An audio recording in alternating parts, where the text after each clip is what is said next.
Hello and welcome to the Liverpool Way podcast, coming to you after one hell of a day at Anfield.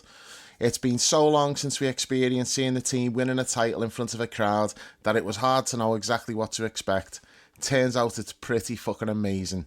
I'm Dave Usher, editor at liverpoolway.co.uk, and I'm joined for this one by most of the lads.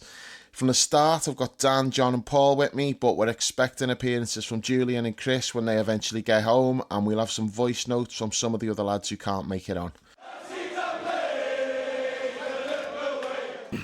Okay, boys, we'll start by getting the negatives out the way, because I know Dan's going to want to complain about us conceding first. Paul, I'm sure you're thinking, where the hell's this performance been the last couple of months? I'm obviously not happy about the minutes that Darwin got. And John, I'm sure there's something that you're not pleased with as well. So let's just get that all out the way to start. Well, we got Dave. We've got a bigger complaint than that, though, haven't we, mate? Oh, the chippy. The chippy, yeah. Yeah, we'll get to that. We'll get to that later. So Dan, I need to start with you because I've got a question.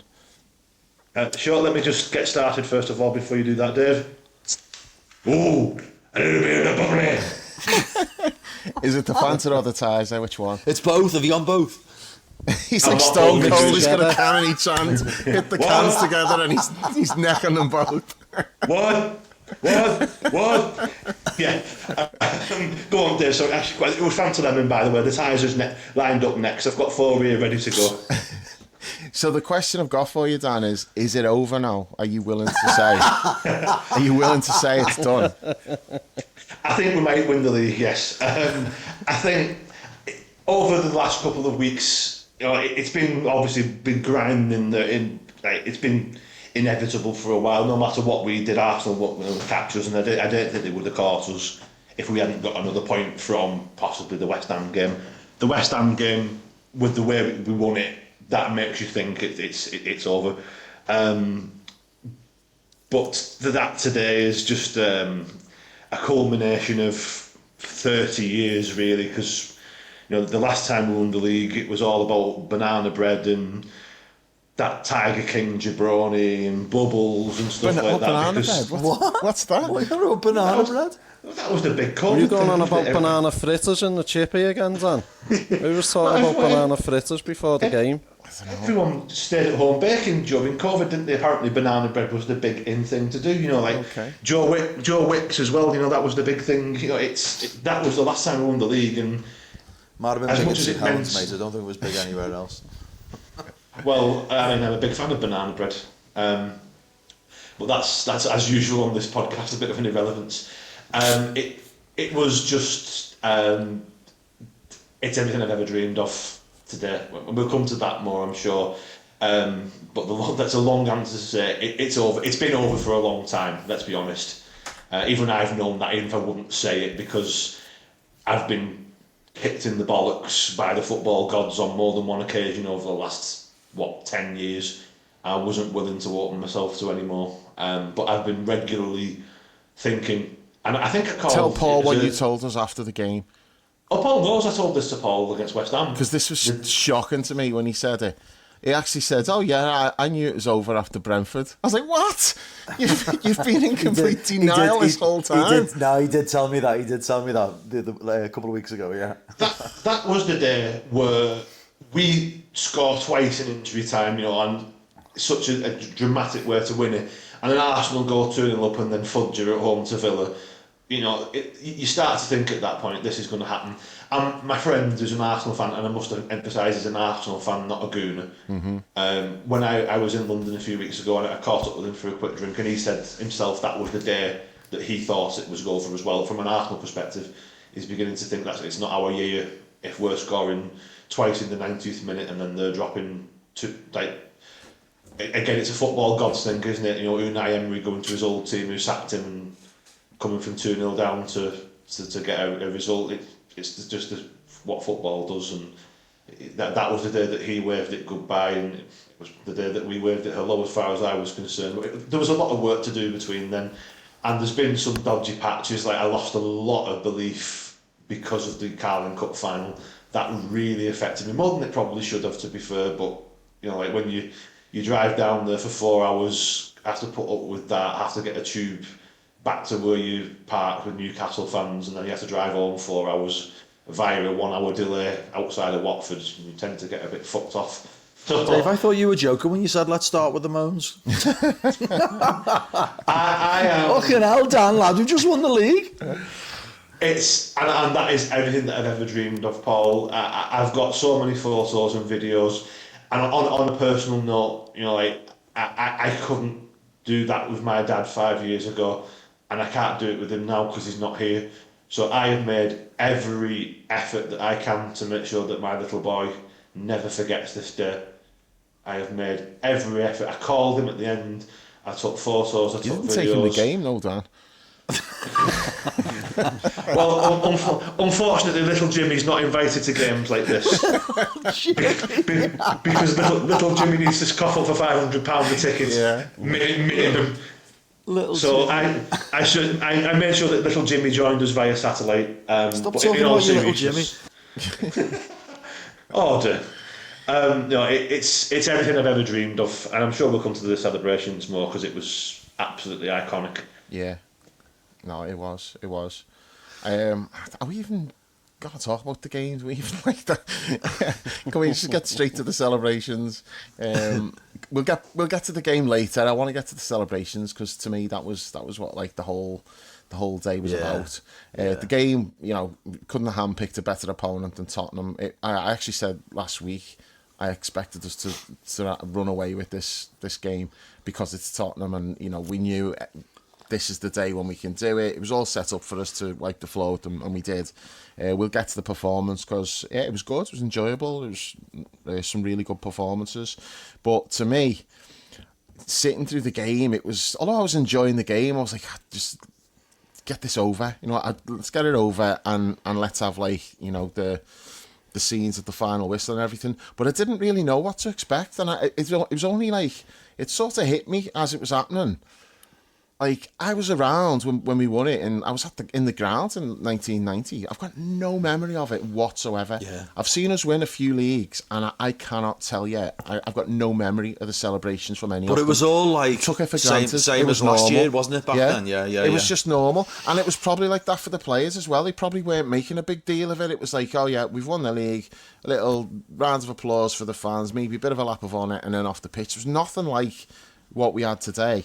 And I just felt like didn't know what to expect, and I just didn't want it to end. You know, personally, the highlight for me was everyone chanting Darwin's name. Now, the highlight for me was the when all of the players, you know, well, I say all of them. We'll get to it because there's a couple who didn't have songs, and I feel like really bad about that. But that was the best bit, was when like the cops just started singling out like players when they were just sat round, and no one kind of knew what to do at that point. It was like songs had been played, everyone had a dance, and then it was like, okay, what now? And then like Mo got his name chanted, and then Virgil got his name chanted, and then Alisson got his name chanted, and I'm like, this is great.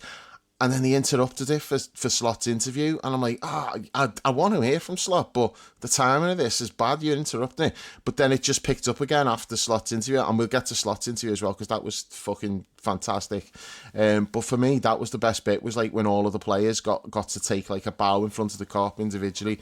All of them except poor Harvey, who hasn't got a song. Costas has got a song, and it's a fucking great song. They should have sung that. Kwanzaa. But pretty much everybody else got to take like a little curtain call, didn't they? And that was like the highlight for me, because it wasn't something that I was necessarily expecting to happen. That was sort of off the cuff and that, like, and yeah, that was the best part of the day for me, was all of that.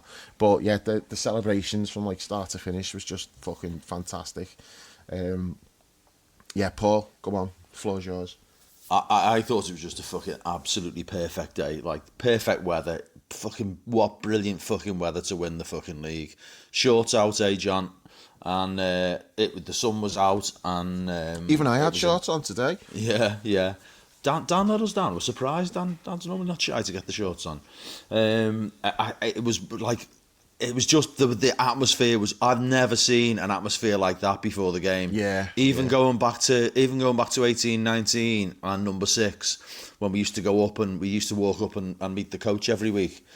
it wasn't like that. I reckon there was at least as many fans who'd gone to Anfield without tickets as were in the ground. Probably more, to be honest, judging by when it came out. Yeah. It was just absolutely fucking rammed. I've never seen it like that. No. I mean, do you remember when we stood outside the Chippy and we could just see the smoke above Anfield, the red smoke just above Anfield? It was unbelievable. Well, that was what? That was well over an hour before. Well over an hour, yeah. That was 3 o'clock. That was 3 o'clock. That was an hour and a half before kick-off. And Terry said like the ground was pretty. So seeing on the telly, the ground was full pretty much at that stage anyway. There's loads of fans inside the ground. Yeah, so perfect weather. Perfect opposition, as you said, Dave. I mean, we will come to the performance. I just do need to say they were fucking pathetic. Like, their lack of midfield was just mad. It just played right into our hands. Perfect performance. The goals, everyone, or almost everyone you wanted to score, scored. I was really pleased with the fact that, regardless of what happens with Trent, that was handled really, really fucking well on both sides, I thought. I absolutely agree with you about the celebrations at the end. Do you know, the big thing for me was that I said to Chris, who sits next to me, this is fucking great. No one's on the microphone like talking and trying to conduct the orchestra. Yeah. It's just clubs spontaneous. would have that, wouldn't he? There'd be someone on the PA just talking it was really shite. good. It was really good, and the songs and all that. One kiss straight away afterwards. Although it does make me laugh that no fucker knows the words to one kiss. Everyone just gets the one kiss bit, and that's it. But it was just great. I mean, and I don't think I can remember seeing the ground so full on the final whistle. Never mind, half an hour to an hour after the final whistle. Nobody left. Just great. No, I know, it was amazing. Just great to go through all the players, the songs, see how much they're buzzing off of Curtis, looking like he'd just fucking run out of primary school on the last day of term with his fucking scarf around his head. Yeah. That was great. Yeah. He went and picked his mate out, didn't he? Brought him on the pitch. That was fucking phenomenal. Mo taking selfies in the middle of the game. It was fucking boss. The whole thing was absolutely fucking boss. And, I just think, I said to you boys before the game, actually maybe you hadn't arrived then, Dave, but in the pub I said the biggest, because I was trying to think about when I pretty much knew we were going to win the league, and it's hard to pinpoint because my memory's so shit, but it was before Christmas, and I think it was that week when we played Brighton twice, and I just thought we were really fucking impressive that week. And I think that was just before City and Madrid? And I just think we came through that period and I thought, this is a really fucking serious team. And then I've said on the pod, I've struggled with the football, and obviously going out the 2 cup competitions was a fucking pisser. But I said in the pub, what I really want to come out of this, because I knew we were going to win the league, it's obvious. I've known for a long time, and to that extent, in that regard, I've not really felt a sense of anticipation about today. I wasn't sort of buzzing with anticipation walking up, because in my head it's been done for a long, long time.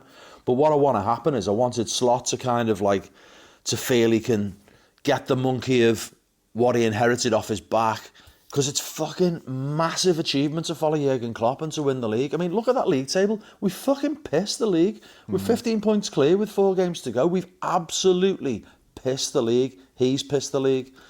I want him to be able to relax into the job a little bit more now. Relax is maybe the wrong word, but I want him to just thaw out a little bit. And I that's what I said beforehand. I want him to just maybe start to warm up to the fans a little bit, build a little bit of a relationship, not feel that everyone's comparing him to Jurgen. And to be fair to him, I understand why he's thought that, and I've definitely done that. I don't think it's possible not to. But I thought we saw signs afterwards that he is starting to enjoy it. It was great to see him come down and do the fist pump and to speak so warmly as he did after the game. I just thought it was a fucking perfect day. Unequivocally England's greatest and most successful club again. Fucking love it. Champions of England. Get in, Liverpool. Yep, we've got somebody else join us now. So, John, I'll get to you in a minute, mate. But we've got someone else on the line. Hello, I am here. Can you hear? How are we all? Yeah, we've had worse days. Yeah. It's alright, isn't it? Yeah. I'm knackered That now. worst And it's not days, because it's not because of the drive either. It's just because like emotionally I'm just coming down now after the end of that game. The adrenaline. Yeah, I spoke before the game to Paul about like I wasn't feeling nervous or full of anticipation or anything today about this because you know I've considered the league a done deal for about not as long as Paul. Paul's considered a done deal since August, but I've considered it a done deal for at least 3 months. And when you've got that much time to think about something, it just sort of lessens the impact. So I wasn't sure how I'd feel at the final whistle, and the answer was the final whistle. I felt fucking great. It was really good. Everything about it was tremendous. From like the songbook to the players' reactions to as Paul just said there, to Slot's reaction, getting the Klopp chant started. I thought was a great touch. Really, really, really magnanimous in the moment of his great victory to do that. Giving the fist pumps as well. I don't know if you've seen this because this was down at the corner I was in, but when they were doing the lap, Alisson doing a little dance on his own, that was great. All the players Just getting their flowers from. I hope so. I like to think so. Again, he got the Mr. Miyagi nod from me, so he can ask for no higher honour. All the players getting their flowers from the Kop one by one was great as well. And Spurs, as we all thought, Spurs were very willing participants. Thank you, Spurs. Thank you for being you and coming and not making a game of it, so we could have fun in the sun. And the scenes outside Anfield at the end, just wow. I'm not quite sure how we didn't anticipate that it would be like that, because he was mad. It was before the game. He was busy, wasn't he? It was like really, you could just sense there was an atmosphere. I said to you, Dave, didn't I? Walking up, like we've said a few times on the pod, there's not been really the sense of anticipation or atmosphere around games like there was in previous seasons when we failed to win the title. But there was today. You could feel it. Like there were people there. There were lots of people there that did not have tickets and had no intention of going in. They just wanted to be around the area to have the experience, the atmosphere, and to come out to the ground and walk around the Kop and see people hanging off like the top of the boot room cafe, the old club shop, on top of the Albert, and like on top of the fencing and stuff. Is like, okay, this is a lot, and Walton Breck Road's absolutely just heaving. You just couldn't move down it. It was just like a total impasse. And I did think when I came out, because I heard the stadium announcer say, outside say, this is an announcement for all supporters. Consider using Stanley Park and Anfield Road to leave the ground. And I thought, okay. And as I got about halfway down behind the Kenny, I could just see all the people on the walls, on the fence, the flares. I was just like, right, yeah, that'll be why. And even then, when I got there, I didn't anticipate how manic it would be. It was crazy. Yeah, good crazy, but crazy. No, we arranged to meet outside the Kop afterwards. I know. We couldn't get near it. So naive. It was horrendous. So naive of us. Yeah, it was. That's a really what were we thinking? How do we think we could just? Do you know what the maddest thing? All the homeless people that were just sat down in the middle of it, and they hadn't moved. They were just sat down up against the wall, up against bins on Walton Breck Road, just in this milieu, and not asked about it at all. But yeah, the naivety of us to think, yeah, we'll just go back outside and we'll just go back to our normal spec and it'll be fine. Nah, no chance. It's like a war film. Like, our spec is gone. It is gone, and it is not coming back. You've got to go somewhere else. Yeah. So yeah, we need to replan for the last game of the season. But felt good to finally be there. I was thinking on the way back, this is probably the last of when you sort of things you want big life goals or whatever, get married or get a house or that kind of stuff. Seeing Liverpool win the league in person was probably the last one of mine big life goals. It's not on yours then. No. I mean, I was using that for an example, but no, it never has been. Shaney Jules has just let you know where you stand. No, she knows the feeling on it. But either way, like, you know, like so when you're a kid, you just want to learn to drive. That's a milestone. Or when you're older, you want, like, maybe some people want, like, the specific type of job they're aiming for, or you know. They some people even, like, a life goal is to go on holiday to Australia, like to see the far-flung part of the world or whatever. But like all of mine, like these ones that aren't pipe dreams, they've been achieved. And then apart from seeing Liverpool win the league, and then today, no, achieved as well. And just John, John, life completed it. What did I say to you afterwards about, like, me bucket list for this year? John, Have we lost John? oh, we've lost John. He got fed up waiting to come on. He's gone out. He's gone back to the chippy. What John, did you say to him about your bucket list then? Tell us. So I said to him, I don't even know how the subject came up. Oh, I think he said, because we were talking about meeting Dan afterwards, and we said about where Dan parks, and Dan had said the other day he parks by Burns Chippy. And, like, me, the chip connoisseur, I've never been to Burns Chippy, and everyone talks about it as, like, the best chippy on Merseyside and that. And I said to John, I was like, that's my bucket list for this year. I'm going to go and get a portion of chips from Burns Chippy.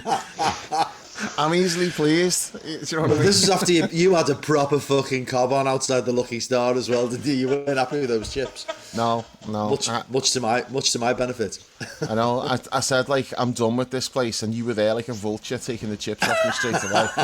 I was like, I'm done with it. I'm never having chips from here again. That's like 3 times in a row. Bad chips.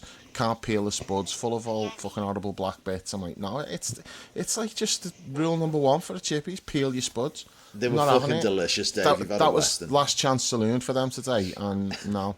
So alternative arrangements for me. No more Lucky Star. I'm done with it. I just point out to the honourable gentleman that the Burns isn't open over the weekend. I know that. Yeah, I am aware. Yeah. What, a chippy that doesn't open on the weekend? It doesn't need Well, to. it's the most popular chippy. It doesn't need to open over the weekend. They can have the weekend off. Wow. They can pick and choose when they want to open. Well, Dave enjoys his fries anyway. Yeah, that's from now on. I'm just giving me money to the club. I'm buying from the club and putting my money in John Henry's pocket rather than the Lucky Star. Lucky Star, yeah. And the mingy salt and vinegar. Get a cob on with you when you pick the salt and vinegar up as well. Yeah, that's a big thing for me. It's like I have loads of salt and vinegar, and I like to put my own on. And the look that they're giving you when you do it is, you know, that's another thing that's put me You're off. totally overselling this. I'm not. Overselling it. It's not that bad. He's right. It's Yeah, not. honestly, Don't lecture me on chips, Paul. I'm the fucking chip connoisseur, and I've got higher standards than the rest of you. It's just as simple as that. So yeah, I'm done with the Lucky Star. No more. Have you lads talked about the football at all? Yeah, A little bit. Actually, no. Right. We've not talked about the match. We've talked about celebrations and stuff, but We talked about Spurs being absolutely fucking shite and wide open and just perfect for us. yeah, but God we bless did us. say we're going to get to the footy later, but we just did the celebrations first. So yeah, welcome, Chris. Anyway, so Thanks, lads. Yeah, I just you wanted just to got pop back, on and Chris? be with you. I have, yeah, just got back. Walked through the door about 5 minutes ago. My mum and my sister and my niece are all in the room with me, so we're going to have a few bubbles, watch match of the day, and then I'm going to get my head down for like about 3 hours and then drive to Gatwick and fly back to South Florida with a full heart and a big smile on my face. So Was it worth it? It was worth it a million times over, Jules. There Like you if go. I had to fly to Australia tomorrow, I think it'd be worth it. Just because I can't. It's just this day is something that we've all envisioned for decades, and somehow it managed to exceed what I thought it would be like at the end with those scenes and the crowd throughout the match. And I'm sure you've talked about this, but just from my perspective, that coming out of the ground into that sort of like almost coming into like another world that you'd never seen before. It was phenomenal. Like just that sea of people. They had to force open the doors at the Cop end, like, you know, by like next to Shanks, where those exit doors, because people were stood like against them, and they were letting a couple of people out at the time, and it was almost overwhelming, the sea of people that that were there. You know, it's like I'll probably never see anything like this ever again. So it was hella worth the trip. It's just so grateful to have been able to be there today, to have shared it with you all, and hopefully we'll do another pod in the week where we'll go into all the content and all the fun stuff, and and just keep riding high until Arsenal and then Palace, and it's just one big party now for the next month. So couldn't be happier, lads. Couldn't be happier. Lots of guards of honours as well everywhere we go. Nice. That one in a couple of weeks in particular. Did you see JB after the game, Chris? I did, yeah. I had to meet up with him because he could get his bag off our coach, and had a big hug with him. He went to meet Kieran and Eleanor and Aoife, who travelled over from Waterford, and got him his ticket today. So, and he is going to be a very happy boy. Getting the train back to Manchester Airport tonight. He'll be strutting through that airport like Ric Flair. Big smug grin on his face, and yeah, like everything is good in the world tonight, lads. Yeah, fucking brilliant. So highlight of the day, Chris. Just quick highlight of the day before you jump off. Okay. One of the highlights was Luis Diaz's dance when his song was being sung. Yeah, that was incredible. Darwin trying to square it to Mo and it going all to shit. That was a huge highlight as well. I was a bit worried when Darwin, do you see when he booted that ball in the cop at full time? I was worried he was going to score. John said he was trying to score there. No, that's just the mark of the man. Like he could have just ran through, tried to score himself just as a big fuck you for like not getting picked and stuff. Mo's on a hat trick and he's tried to put it to Mo. Okay, he's not pulled it off, but just think that the intent was there. So it's a mark of the man, that is. When he ran through like that, John grabbed hold of me, both arms around me, and he was just holding me. He ran through. And he was like, here it is. John's desperately wanted it for me. The sweating gif from the airplane movie. That's what I was like. He did. He wanted it for me so badly. Time just stood still, didn't it? There.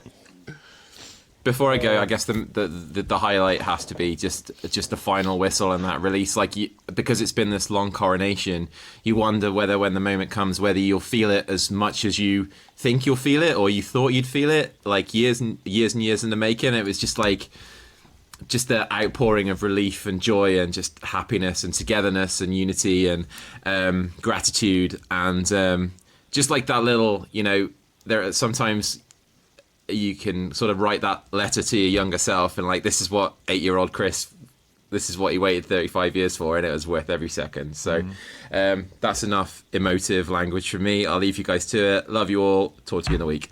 Nice one, mate. See you, mate. In a bit. Safe right. flight. See you, boys. Safe journey home, Chris. Bye, guys. Right, John, finally. Sorry. So, dropped out there, sorry about that. Thoughts from today. I know you've had to wait patiently while everyone else has had to say, so, yep, away you go. Just general thoughts.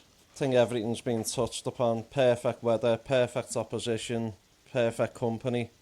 Just the sense of togetherness, as Chris touched on there. We've all waited so long for it. I remember the last title win. I was 12 years old, I think. I didn't even have pubes at that point, I don't think. Right. So, There's a nice information. sorry. But anyway, moving on. So just being there, with friends and, sense of the occasion. It was just a magical day. Everything that, it was better than I thought it would be. I thought it'd be amazing, but it was even exceeded my expectations of what it was like. It was just a fantastic occasion, and it just sums up why this club is so special to so many people, and it always will be. It's I run out of positive things to say. It's just incredible sense of emotion, really. We're an emotional football club, and I don't think anyone does it like Liverpool. And we haven't even seen the best of it yet either, let's face it. you know, what the Palace game's going to be like in a few weeks. You know, that's going to even outscale what happened today. It's going to be hard for you, that, John. It's going to be a difficult day. Yeah. The John G. Derby, yeah, of course. The John G. Derby, yeah. That's what John wasn't happy about. You know what I said at the beginning? We've took the shine off Palace's big weekend. John's feeling. His boys reach a cup final and then we just fucking steal all the thunder by winning the league. Yeah, the one slight little blemish today, I was starting to get annoyed in the celebrations at the music after, you know, all the players' songs and all that were going on and stuff, and he just had this racket that wasn't... It was noise, and that's like just the most noise, old man thing to say, I know, but it was just background noise that didn't need to be there. When it didn't sound as loud in the Kop. I was kind of aware of it, but not to that extent. It wasn't doing me head in. I was thinking if that was a bit louder, it'd be pissing me off. So that makes sense. It must have been louder by you. It was louder by us, and the thing that I thought, how come, like, because the players immediately knew when their song was getting sung, and I couldn't hear it because of that music, but I could see by the players, I'm like, oh, okay, it's you know, this is like Curtis Jones, because Curtis got like a little song and stuff, but it was hard to tell initially, and I'm like, that music doesn't need to be on, because it was great, you know, when like the song started, and no complaints about any of that. It was great because they were songs that everyone was going to like join in, and like the players were going to be dancing and stuff, and then we reached the point where we were past that, and it was just the crowd singing the players' names. It didn't need to have like a soundtrack to it, but I'm not going to dwell on that too much, like, obviously, but yeah, I do think maybe if something similar's happened, final game of the season, once the crowd starts chanting the players' names, then just tone the music down and just let it flow with the crowd. But do you know what on the crowd, boys? I something like Chris and both John sort of referred to. They just talked about that sense of togetherness and that. And I don't think I can ever remember an atmosphere from start to finish feeling so absolutely unified and like full of joy and just people wanting to contribute. It wasn't like a febrile atmosphere like, you know, like we saw, like, for example, you know, against, you know, Barcelona or Leverkusen or those sorts of games. It wasn't like that. It was like a big celebration from start to finish that everyone wanted to contribute to. It just felt like wave after wave of song and chants and just pure pleasure. I when I got back, I'd recorded the match on Sky, and I kind of like fast forwarded through it and watched a few bits and stopped it for the goals and then tried to watch the post match coverage. And Dave Jones was saying something about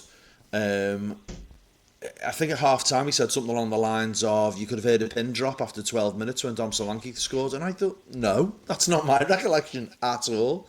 It was like maybe that the moment he scored, but it wasn't it was like I don't think anyone batted an eyelid. I just think if there was anyone in that ground who was worried, well, all right, maybe Dan, but if there's anyone else in that ground who was worried at that stage, I'd be amazed. It just felt, honestly, in some ways, it's like, it felt to me like the day where we were most together in a different way to normal. You know, do you know what I mean? Does that make sense? Because it wasn't like that febrile, aggressive, roaring atmosphere. There were moments like that. Yeah, it didn't need to be goals, that, though, did it? But it was more like this huge celebration and this outpouring of joy, and it was fucking brilliant. It was absolutely brilliant. Another thing that I actually wanted to happen, and it did happen, I wanted Richarlison to come on just for that little bit of needle as well in the game. And it was like, I was desperate for him to come Harvey's booking. Harvey will never have a more like booking where he's like, yes, fucking give me that yellow card. He was fucking loving it. Just laughing I his never head saw it. What happened there? Richarlison out of nowhere just being a tit. He obviously knew Evertonians are going to be watching. I said to you, John, didn't I, when he came on, he'll probably get sent off, because I knew he'd do something just to ingratiate himself to the Blues. It was obvious he'd do something, and for absolutely no reason whatsoever. I think they had a free kick, and I think like Harvey sort of stepped in front and, you know, just to delay it or something. It was nothing, and he just like stood up and squared up to him and nudged him. So Harvey just pushed him like both hands in the chest, just like shoved him, and And then he's like laughing his head off at Richarlison because Richarlison's like seeing his arse over it, and like so Harvey gets a yellow card, but he couldn't stop laughing. He was loving it. But I'm like, if you're gonna get yourself a yellow card, that's the perfect way to get one. You're winning the league. It's Richarlison like seeing his arse over nothing. It's stoppage time. That's just like the perfect yellow card. That is. Did Endo get booked then as well? No. I'm sure Endo's name went up on the board. It did go up on the board, yeah. Yeah, but George announced fucking Szoboszlai as the goal scorer when Mo scored, so take all of that with a pinch of salt. You probably didn't get onto that, but yeah, then he had to correct himself. He said goal scorer Dominic Szoboszlai. I was like, hey? So yeah, I'd take that with a pinch of salt. No, it was Harvey got booked because he put two hands in his chest and shoved them. Thing I noticed in the celebrations, Peter Schmeichel, of all people, was absolutely in awe of the You'll Never Walk Alone, and obviously the players were in front of the cop. He was actually recording it in his mobile, considering who he played for and stuff. It just like, I was like, wow, look at that. I was pointed They're all like that, aren't they, John? Gary Neville fucking thinks the sun shines out of Anfield's arse. He kind of like, he's always going on about how amazing the atmosphere is. They've never experienced anything like it. It's not like, it's not hyperbole. It's not romanticism. Anfield is different to every other ground. Yeah, it is. But another thing we noticed as well, John, didn't we? Well, you were the one who pointed it out to me, but somebody else who was working for the TV and he was down there giving it loads. Oh, Pongol, yeah, of course. Yeah. He was loving it. Did not expect that name. No, neither did I, so I'm laughing. Where the fuck did that come from? He was loving it. He got a big hug from Kanate as well, like when Kanate came over to do like the interview for French TV. But it's good where we sit because we can see all of that. We're right by like all like the different TV crews and that. Sturridge and Redknapp were there for Sky, obviously. But yeah, it was good seeing all that. I liked Mo went to give Sturridge a hug at the end there as well, which was nice. It's good to see. On the centre circle, I've seen that. Yeah. Yeah, they must have played together for one season. Yeah, Robbo was with them as well. There was a few. Yeah, really liked that. He played with those lads, didn't he? Was Sturridge still here when we won the league last time? He was. He was won the Champions League. The Champions League. Yeah. Champions so he League. wasn't here that season. It's a shame. But he played with all those boys, didn't he? He played with all those lads. Yeah. I remember him wearing that New Balance kit. That means nothing to me. I don't associate kits with stuff the way I used to. The TT camera kit, we were talking about that earlier. The green one. There you go. Yeah, I don't do it anymore, is what I'm saying. But I always used to, but it doesn't work like that for me anymore. But yeah, John, you were just saying there. What was I saying now? Oh, we were going about the secondary bus, weren't we, Dave, for the 2020 squad. You brought it up, didn't you? Saying, I wonder if there'd be something that might be a possibility of doing that, and rightly so. Second bus for the parade with Klopp and the squad. Get all them on the other bus. They didn't get the parade, did they? They were denied that. Klopp did say. What's that? I'm saying, like, for the parade, that, like, we should have another bus with the last title winning team on it. Yeah, I agree. Because they got like that taken away from them. And Klopp did say, we'll celebrate it one day, didn't he? Well, this is an ideal chance. I don't think those players or Klopp will want to do that. They'll feel like they're sort of treading on the toes. They're not, though. I just think it would enhance it rather than detract from it. No, I know, but they'll feel that. I agree with you, Dave, but I don't think they'll want to They shouldn't. I think it's a great idea. We get to like pay tribute because it's not just that they missed out on it. We missed out on it. We didn't get to give them that. We did not get to see them riding around the city. Like, I think like there should be an extra bus with Bobby, Fabinho, Hendo, Milner, Sadio, Klopp, Adrian, Pep Linders, Dan's boy Adrian, or anyone who was part of that. Even Naby Keita, bring him back from wherever far-flung part of the galaxy he is at the moment. John said he's playing in Hungary. I have no idea where he was. I think he's played 3 games in all season. It's fucking, what a massive fall from grace that one is. Yeah, Stu's boy. Yeah. But no, get them all back on another bus. I don't see any downside to it, and they shouldn't feel like we're encroaching on like these lads' moment. No, you've earned that. You earned it, and you were denied it. So I just think that would be how could that parade be any better than having like both buses, like a double title parade? Klopp is around that week, isn't he? Yeah. He's, Yeah. yeah, He because said he's coming for the last game. He's doing the foundation thing as well, isn't he? The couple of days before, so he's definitely here. Most of the others, they're only playing in fucking Saudi, so they can just get the day I off. wonder- No one cares about those games. I wonder if he maybe would be on the pitch at the end after the trophy lift more Yeah, than that's anything a else. shout. I think that's more likely on the Palace game. Yeah. Yeah, that's more likely, I think. Particularly as the I mean, lads they've had the title winning celebration today. So Yeah. the last game will be like the trophy, obviously, and then that makes sense, I think. Just seeing how magnanimous Slot was today, like starting the Klopp chant. Amazing. I think he'll feel, I just don't think he'll be that arsed by it. And he shouldn't it's not be. Gonna, Absolutely no, shouldn't he's be, not. because Just won the fucking league. Yeah, he's won the league, and he's not that type of guy anyway. You know, he never has been. He's always downplayed his own part in it, like to a fault. Really, he's always like just dismissed any. He's like, no, you know, everything was there before I inherited. Yeah, I mean, some of that. I'm not saying that that's like false modesty. I don't mean that, but that comes from a very strong awareness of what came before, didn't it? And what I really hope now is that he can move beyond that, and he can. I mean, obviously, I think you know we don't need to talk about next season now, but I think there is going to be a reshaping of the team, and what I want to see is that's reflected in his demeanour, and he sees it as his job now, because it is his job. He's just fucking won the league. So, you know what I mean? I think I want to see him move beyond all of that now, and that sort of like Jurgen's team, and I was very lucky with what I picked up. That is true, but also he's just fucking won the league. You know, so he's earned everything in his own right. So that's what I really want to see from him now. I want to see him really sort of see it as this is his job. He's the man now. Jurgen's the man before, and now it's Slot. Just in terms of like what he said today, none of that surprised me at all. It's exactly what I would expect from him, because he is that type of guy. And I said to John as well, when he did like the fist bump thing in front of the cop, I said to John, I said, I bet you he was forced into doing that. You know, he will. That will not have been him saying, "Oh, I'm going to do that." He enjoyed it, though. Did you see? He did. But he like, was buzzing off it. The coaching staff will have said to him, "No, go on, you do it," and he'll have been like, "Oh," and he's done it. But like, he will have been. I guarantee he'll have had to have been talked into doing it, because he'll have been like, "Oh, should I do that?" And you fucking should. Absolutely. But he wasn't half-hearted when he did it, was he? No, he did it. But what I'm saying is, really pleased about. It won't have been his idea to do that. They'll have had to talk him into it. Like with some other players, they sort of had to be pushed in front of the cop, you know, by like Joe other players. Gomez especially. Joe Gomez just looked so like, Joe Gomez was so moved.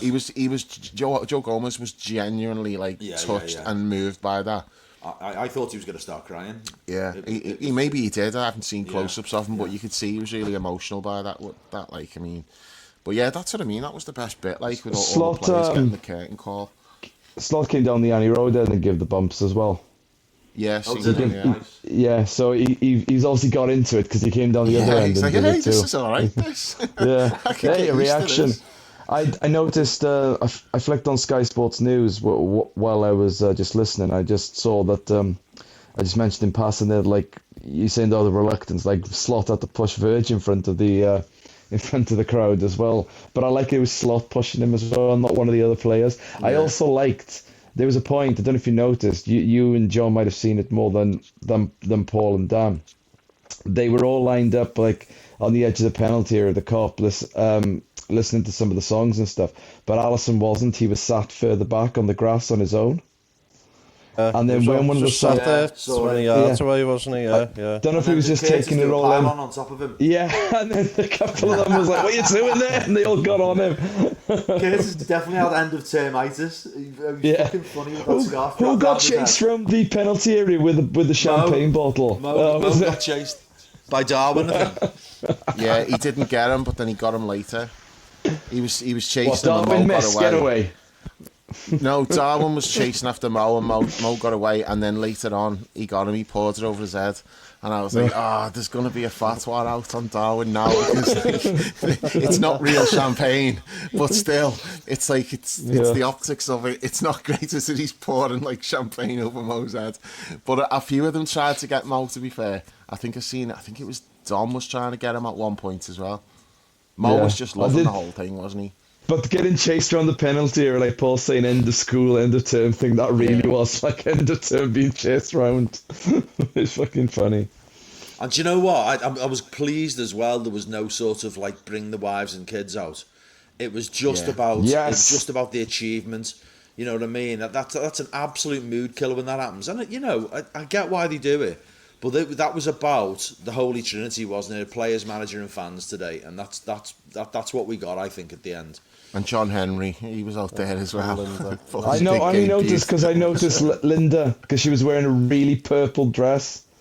Like, it was impossible to not notice. Like, there was someone in this purple dress, and I thought, John Dubb's out there as well, basking in the glory. Yeah. Do you know what? Why shouldn't he? I mean, he came to a football club that hadn't won it for fucking decades. I also like that message from... Bankrupt. Yeah, I also like that message from Slot saying, we haven't won it twice in 30 years, we've won it twice in 5 years. Yeah, thoroughly enjoyed that from him. Just reset the narrative from all that fucking bullshit. Yeah, no, that was I just felt like that was the right tone. He was saying something like that. I'm like, that's exactly it. You know, it is twice in 5 years, not just twice in 35. And didn't he say something along the lines of, we said before today that was right, but now it's 2 and 5. It was almost like, I didn't have a problem with you saying it beforehand, but let's just be clear right now, we've won 2 and 5. The only bit he missed off was against some fucking absolute fucking cheats. But anyway. Yeah, because it should be 4 and 5. Yeah, fucking should. Is it 4 and 5 or 3? How many seconds have Arsenal got? 2. Yeah, it's 2, isn't it? Yeah, so no, I'll take that back. And now they've got 3 seconds. Not quite. That's not guaranteed yet. No, I still think they'll get second. I know, like, John, you think City might catch them, don't you? Looking at the fixtures, I wouldn't be surprised if Arsenal do get through in the Champions League. Still got to come to Anfield, not saying it's beyond the realms of possibility. Like, I think City's fixtures are quite favourable. We'll fuck them anyway, I'm not interested in them. Yeah. It's all about us. Yeah, it doesn't matter who finishes second. Do you want to talk about the goals, Dave? Yeah, okay. So, obviously they score first.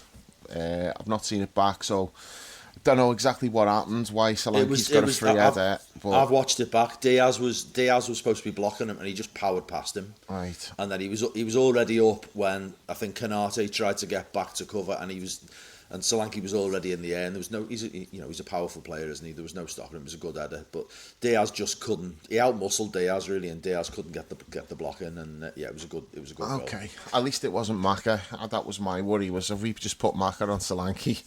Have we not learned anything? Maka was in the vicinity, but he was Diaz's man, I think. No, it's a good header from my boy Solanke. I always said he'd come good player. Is he your boy again now? Yeah. He's never not been my boy. No, that's true. He's stuck by him. He has always stuck by him. The only thing, when we went a goal down, was anyone like remotely worried, or was it just, come on lads, it's Spurs? Do you think anyone on the ground was? It just. I don't think anyone was asked at all. I think there was generally. I think because that's Spurs. If it's a team who's going to just like sit in and make it difficult, and they go a goal up, then you think, oh, this might be a long day. But because it's Spurs, then they're just so perfect for us. I mean, you take away that freak 1-0 game when they beat us, and even that was a game that we should have won easily. If you take that game out of it, look what we've done. We put 6 past them, then we put 4 past them, and now we put 5 past them. They're just so easy to play against for us. It's mad how open they are in midfield. I just couldn't get over it. It was almost like it was breathtaking how easy it was to play through. There was nothing happening in their midfield, was there? It was when they were trying to play out from the back, it was getting me. Like the goalkeeper's playing these risky passes into midfield. I'm like, what do you think you're going to achieve by trying to do this? It's not going to work. You're not going to play through us. On the flip side is, I thought our boys in the middle were fucking brilliant. I thought Gravenberch looked back to his early season best. First half of the season, Gravenberch. Maka is imperious. What a fucking footballer Virtuoso performance that today. Right from the outset, just Absolutely. Just the all-action performance, wasn't it? And Dom was grinding like he does, wasn't he? And you know, it was it was just, it really was. It was the old cliche, men against boys in midfield. It was just Spurs were embarrassing. Like they were nowhere near our lads. Dan, were you worried? Because you're the worrier. When we went a goal down, what were you thinking?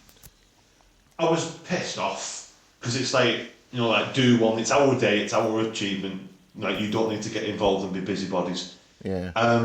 So I was it was a bad goal to give away, as we've talked about as well. You know, it's not great picking up of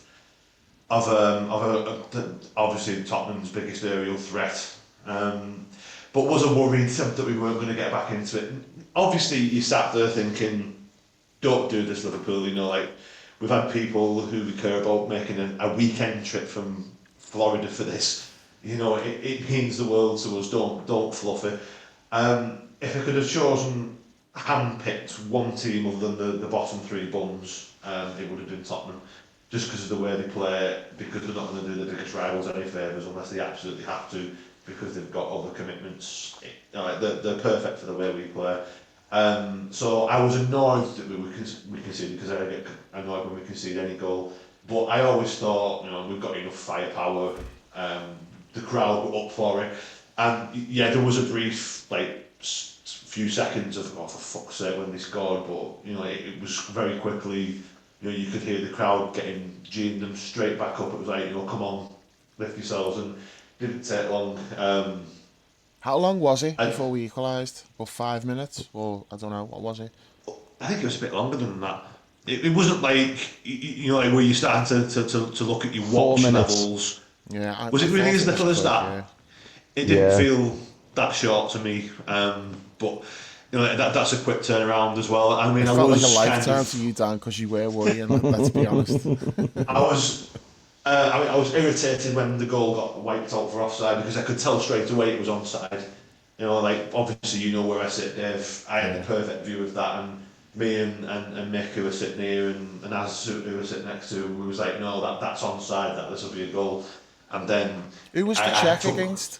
Was it against Mar? I think it was Sobersley. It was Sobersley who had the check against him, if I remember correctly. Because he's got to. Yeah, he did. He slid it across for Diaz. So that was. You went all arc right there. For Diaz. Oh well, Dominic, sir, the Hungarian lad. Oh, you're making me thirsty now. I have to move on to my Tigers. So when that flag went up, I was starting to think, you know, like, it's onside. You know, it doesn't need to take this long. And I took great delight in the little dance on the spot, because for some reason I'm the only person in the Camden who can get a signal. So as usual, it was me doing the square in the air. This is a goal. And then everyone started to cheer, and I would look like a right dickhead if it would have been disallowed. I'd have been coming for Terry and Monty big time if that would have been disallowed. But it was fairly obvious. I thought that it was onside, and I was very surprised when the flag went up, to be honest. It seemed to take a while, considering got the semi-automated malarkey now. Seemed to take... I was going to say, did we have Alan Smith, aka Zippy from Rainbow? It's offside, Jeffrey. Automated offside, Jeffrey. I don't think there was any of that today, was there? I don't he's think it was on lucky commentary. they never had VAR when he played, because he'd have been offside the whole fucking game just because of his nose. That's a Rich Allison problem as well. Yeah. So that goal then, because what I thought was weird about it was, you know, like when they're getting ready to take the free kick if it's offside, the goalkeeper was like well outside the box, and he was waiting to take a free kick, and I'm like, well, who are they looking at here? Are they looking at the first pass that goes in? I think it was into Mo's feet, and then Dom made a run and Mo played him in, didn't he? If I'm remembering rightly. So I'm like, are they looking at like Mo for the offside or what? Because I never, that was one of those where I'm sat at the other end, but I never thought for 1 second that there was anything iffy about that goal. Dom was it was quite tight. It was quite tight on Dom. Mo's pass was brilliant, but it was quite tight. But it was Dom that they were looking at for offside from Mo's pass. Shoulder, wasn't it? It was his shoulder playing him onside, wasn't it? Yeah, I think so. Yeah. And Diaz was miles on, but he wasn't off at all. Second goal was Maka, wasn't he? Great goal. Yeah, fucking lovely finish. Took a touch with his right and absolutely lashed it in the top corner with his left. What a fucking goal. And great celebration as well, giving it the full fucking knee slide to the crowd. Love it. Gravenberch's done really well there. He just came from nowhere to get in front of his man, win the ball he back. didn't really touch the ball, actually. He just got his body in, didn't just he? held him off, just protected it, and then Maka picked it up. I think that Lovely sums up assist. the game. Like the fact that like that goal, those two, what they did for that goal, to me that was the key to the game. Was those two midfield players. Yeah, I agree. Dom as well to a slightly lesser extent, but those Maka two got were- man of the match, didn't he? Yeah, well deserved. Rightly So. I so. thought he was by far the best player on the pitch. Thought he was excellent.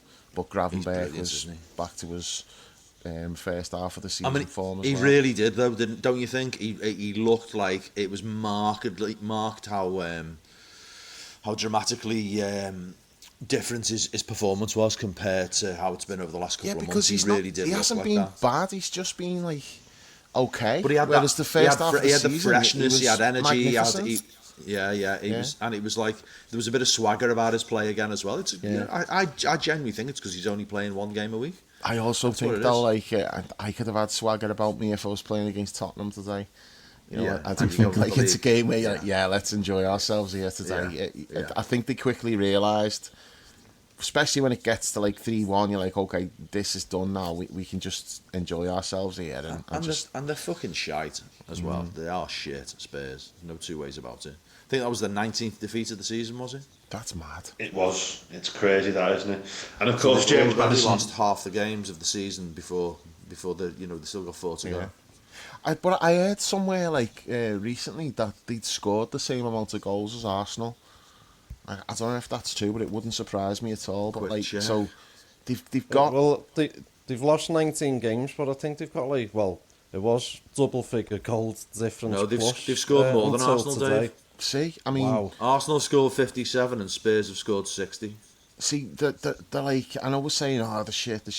They are and they aren't. You know, there is like some good things about them, but it's just They're just easy too on the to eye, play aren't they? against. Yeah, they're very. They play the game like you're playing with your mates. They are who There's Roy no- Keane always says they are. You know, it's like, you know, it's Spurs. They play pretty football and stuff, but they're soft.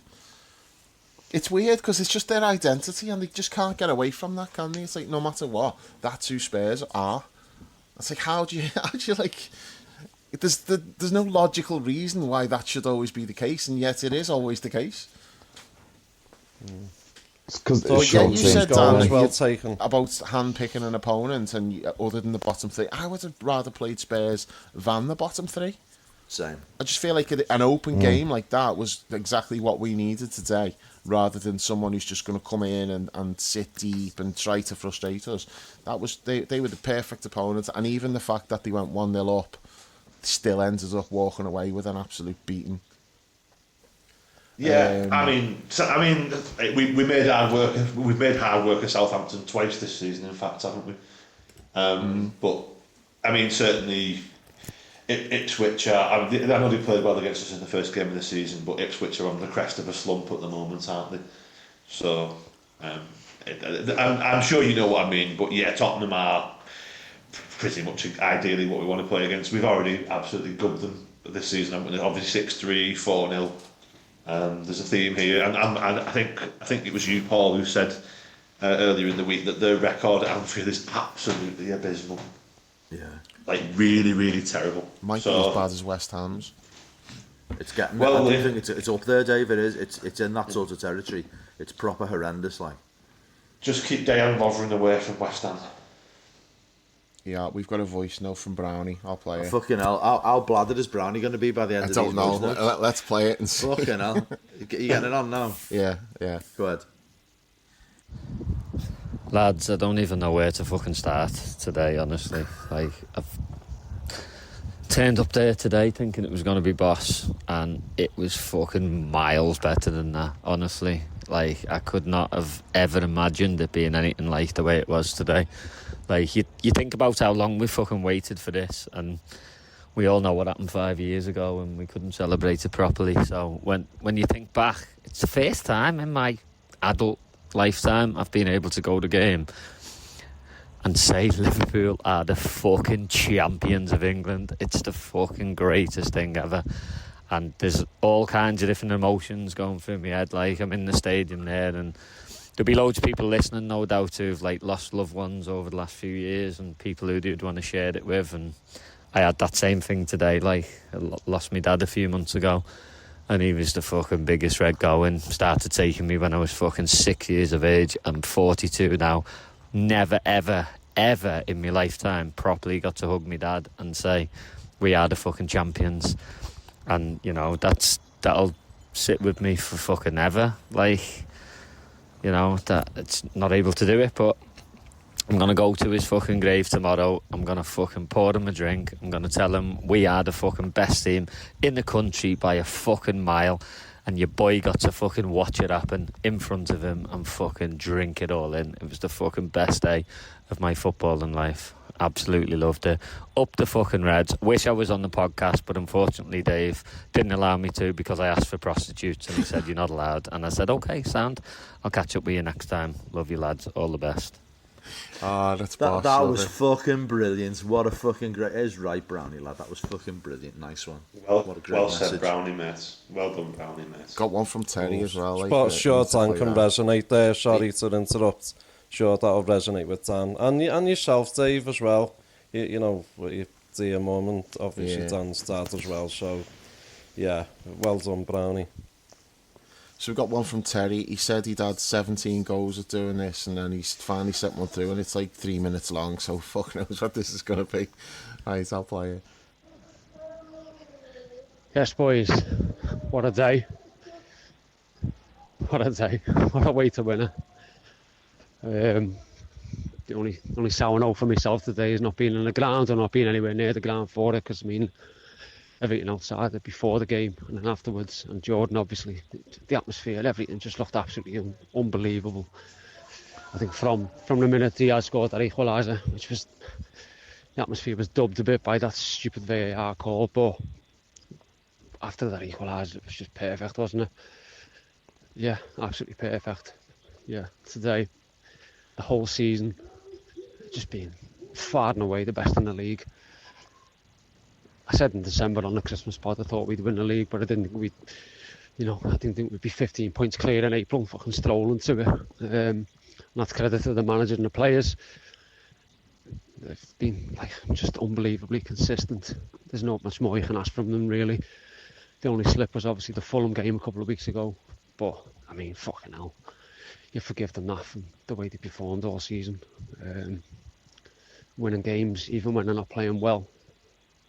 Just digging out what they need to dig out, and let's have it right. We're going to be fucking one of the best winners of this league in a good while. There's stuff about like people who've dropped off, teams who've dropped off, doesn't really matter. We're only 82 points at the minute, potentially over 90. Anyone who says this is a dud league, a dud set of champions, gets a fuck. We've been unbelievably consistent. We've gone out there, won this at a canter, absolutely pissed it. It's not our fault, everyone else is shite. Yeah, just brilliant. Absolutely fucking brilliant. Just been on the train on the way home from town there, and just absolutely mad. Some woman starting chants on the train, starting Arne Slot chants, Van Dijk chants. It turns out she's Andy Robinson's mum, the left back for Fulham. I don't even know how we got into the conversation, but she's like, oh yeah, my lad plays for Fulham. And I'm like, who? She goes, oh, he's the left back. And I went, Robinson? And she's going, yeah, that's him. I'm like, he's fucking brilliant. She's going, oh, thanks, yeah. But yeah, she was fucking delighted. She says the lad's delighted. Probably should have asked her if he's going to sign for us, but I won't care anyway, so that would have been an awkward conversation, so a good job I didn't. But yeah, I mean, like, what more can you say? League champions, at a canter, Manchester United, which I don't think many people are making like that big of a deal of. Which I suppose is alright, who gives a fuck about them? But yeah, fuck me, won the league there. Fucking belter. Ah, class. The KKS thing. I love That was boss. It's right, too. Jules, I want to ask you something that Terry touched on there when he said about like people saying about the standard of the league and all that stuff. I don't know if you've seen Slot's press conference on Friday, and he spoke about that, and I think he nailed it. Like, I've said this myself, like about the standard of the league.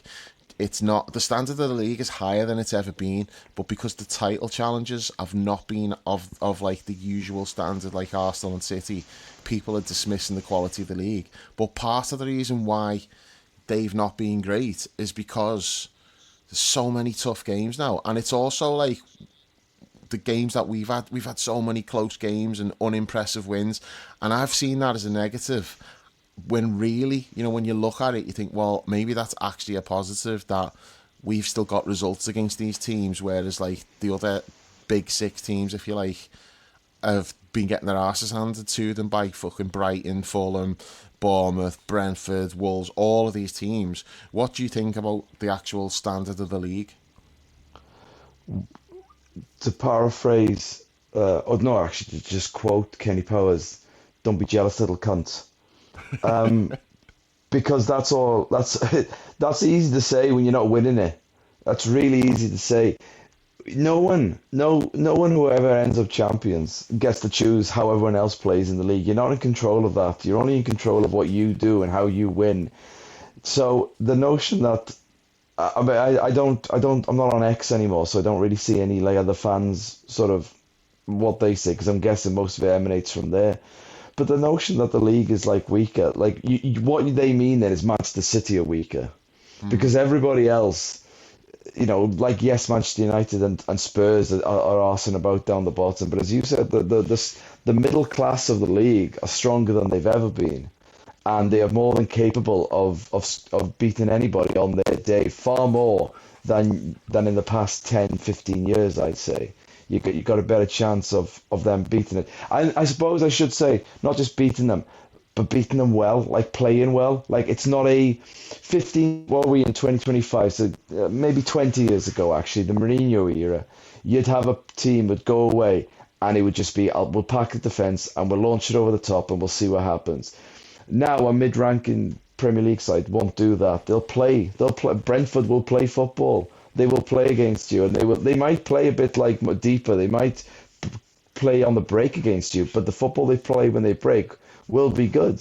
That's just how the Premier League is right now. I just think it must be that because Manchester City aren't good, because Arsenal, yeah, they've dropped off a bit, but they still, you know, they're finishing second in this league. Chelsea, I don't think we have to wait for Chelsea to get their act together. They've been mental for years. Like that's not changed. Nothing's changed there with how they are. Manchester United, basket case for years, no change there. They just got worse. Spurs, I mean, they were blagging it in the big six anyway. They shouldn't. Like, why do they get to be in the big six? And then Everton don't. Just because what? Just because they managed to get a shiny new stadium first? It's a nonsense.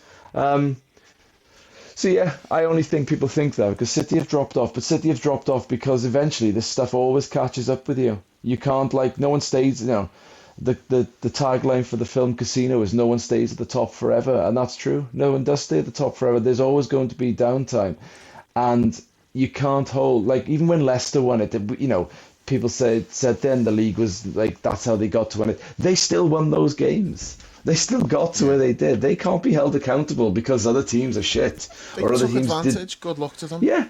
They did. So they said, well, we're going to win games, and it's up to you lot to stop us. And everyone else went, well, we can't. And then, well, that's not a Leicester problem. That's a you problem.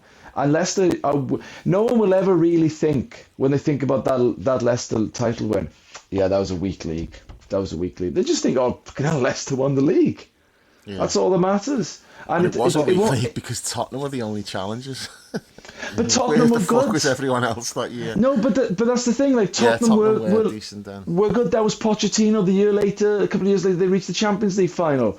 Tottenham were good, and they've fallen off because they're Tottenham. But they had Tottenham. You know, we spoke briefly about Tottenham, and obviously apropos that they're playing today, Tottenham will always. They reached that crossroads where they had to back Pochettino. He wanted more money. He wanted to be backed.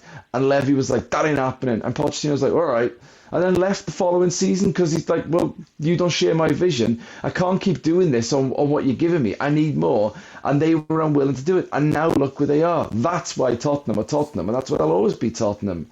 The other Can thing, we also just refocus on the fact that City fallen away from their heights? Let's just remember what their heights were fueled by: fucking cheating. So let's just not let that one slide. They're falling. I think they've tried to just ease, in the light of the court case, ease off a little bit on some of the profligate spending. Although they probably continue to do it off the books. I don't know. They spent a lot in January. They've just not. True. They've just not replaced world-class players with players of a similar quality. That's the bottom line. Their recruitment has fallen off a cliff. I just want to pick up the point. Sorry, Paul. I just want to pick up the point before I forget, because I will forget otherwise.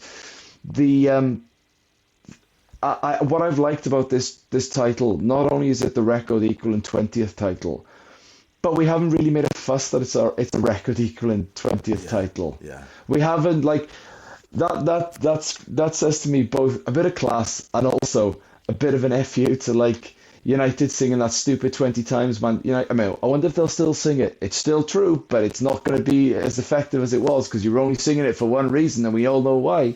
Yeah. So the fact that we've leveled it 20 titles, and we haven't really gone, it's great that 20 titles. We just want to win the league. The amount we win is irrelevant. Me personally, now you might see it more if we win another title and it's the 21st and we go ahead of the Manx. Then might be made of it. But otherwise, like, I've been quite pleased by how little attention, as if like what Manchester United do is irrelevant. Because it is. Don't you think a lot of Reds do see them that way now? Though they're not our rivals, are they? Really, they're historical rivals, but not on the pitch. Do you know whose rivals Manchester United even are? allowing for a couple of wobbly results recently. Yeah, I'm going to give you a bit of existentialism. Do you know whose rivals they are? Their own. They're their own worst enemy. I was going to say Wolves, because that's who the closest to the table. Especially if they take Cunha off them. Yeah. But no, until they realise that. Go on, John. Jump in. Sorry, Julian. Finish your point, mate. No, I am finished. So you jump in. Yeah, just going back to what Julian was saying about like the middle batch of the league being as strong as ever. There was a game that stands out a few years ago. It was involving City actually, and I think they played Newcastle at St James's when Rafa was the manager.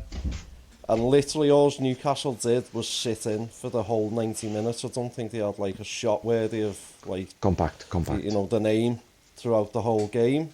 Forget the whole Rafa thing. But the broader point of like Newcastle sitting in there trying to get a 0-0 draw. I think City won the game 1-0. But teams now don't do that. Even like these middle of the table teams, they'll come and play in certain moments in the game. The better coached. A lot of them are. Especially like the Bournemouth, Fulham teams like that, they can defend. They're well coached. They've got good balance to them and stuff, and they're a threat. They've got attacking players who can cause you problems. We've struggled with Fulham for a couple of years now, plus probably if I think about it. Yeah. So teams now, they're not just like, try and eke a 0-0 draw out here. They're thinking, they'll try and win in certain moments of the game. Obviously, the better sides will have more possession or whatever, but they're not showing too much respect to the better teams in the league like the way they used to, even 4, 5, 6 years ago. So, I say the crux of the league has changed in that aspect where the better coached teams in the middle of the table can give anyone a game on the day. Like even that Bournemouth game this season, we beat Bournemouth 3-0. We blew them away with 3 goals in. It might have been 15, 20 minutes. It was early on the season, but they played well, Bournemouth, that game. It wasn't a 3-0 game, I remember. Yeah. They got a goal disallowed in the first couple of minutes, I remember. We just blew them away after that. But the rest of the game, you could see they're a well-coached side and they're a threat. They've got good attacking players. And a lot of teams have much of a muchness like that now, aren't they, in terms of what they can do to you? Other indications of the strength of the league, I think, are the fact that there's so many English clubs, like in the latter stages of European competition. We're still in a position where you could have like all 3 European trophies could be won by an English club this season. You know, all of whom have finished below us in the league. The other thing, I saw somebody, I can't remember who it was, a journalist, I read the piece just in the last couple of days, can't remember who it was, but made the point that if you look around Europe, and I'll struggle to think of some of the examples, one of them is at that Anthony, I think Emre Can might be another one as well, but there's players who could be considered a failure in England. They didn't succeed in England, and they're now winning the titles in other leagues, so they weren't good enough to make it here, and they've gone elsewhere. They're not bad players, they're good players, they're just not good enough to play at the level that is demanded here, because it's not just the quality of the, you know, it's not just about the talent, it's not about the technique, it's not about the coaching, it's also about the intensity of English football. It's everything, isn't it? That's what's brilliant about our game. You've got to be able to come with the lot. You've got to have power, you've got to have pace, you've got to have technique, you've got to have a brain, you've got to have a heart, you've got to have all of it. And if you fall a little bit below that, then you can't cut it. And now, I mean, we were saying this last season, never mind the start of this season. English football is the best it's ever been, in my view.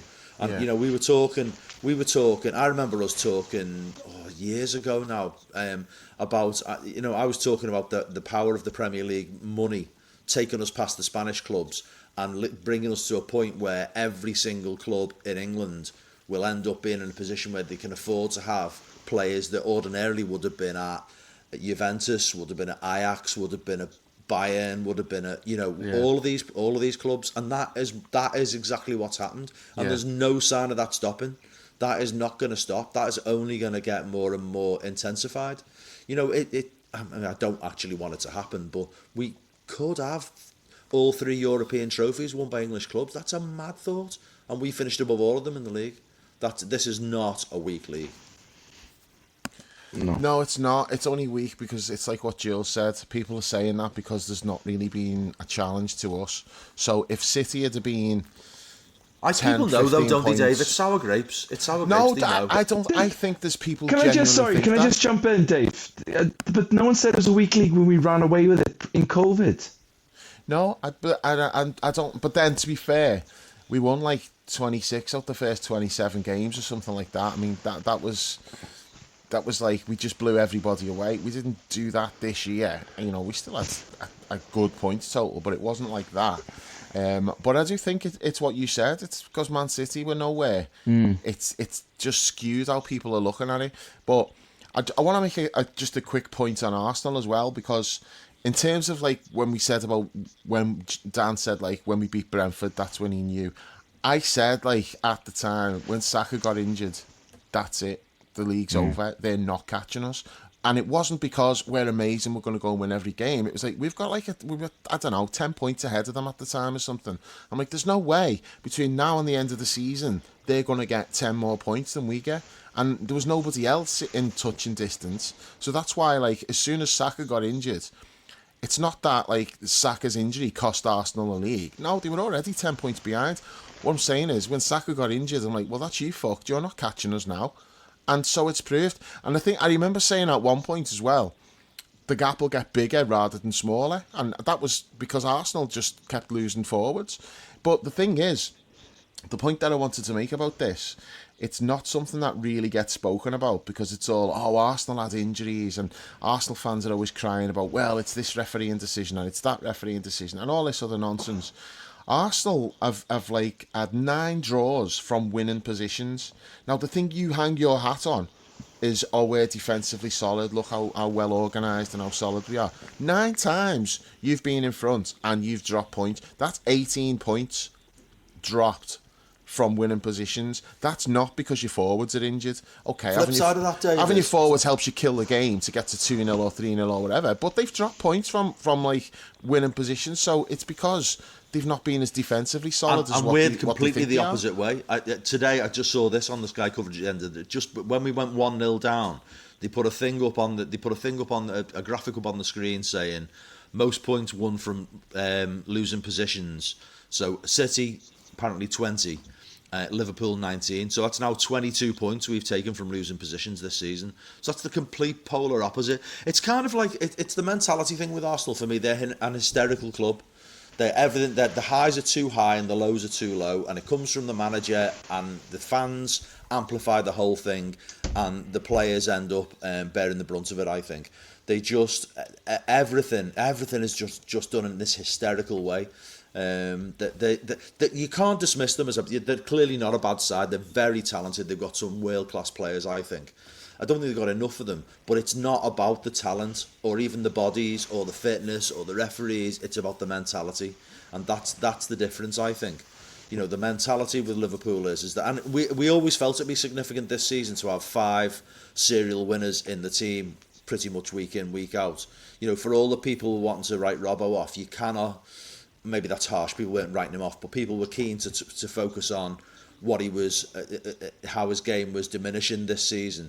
And once again, not recognising, as so few people do, the absolute importance in top-class sport of mentality and drive and will to win. That's what separates the great from the good. That having those characters around, Arsenal haven't really got anyone like that in their squad. We've got a squad full of them, plus Maka, the World Cup winner. I think that mentality thing is massive. So Arsenal can make all the fucking excuses they want. They're still like 15 points behind with 4 games to go. Mm.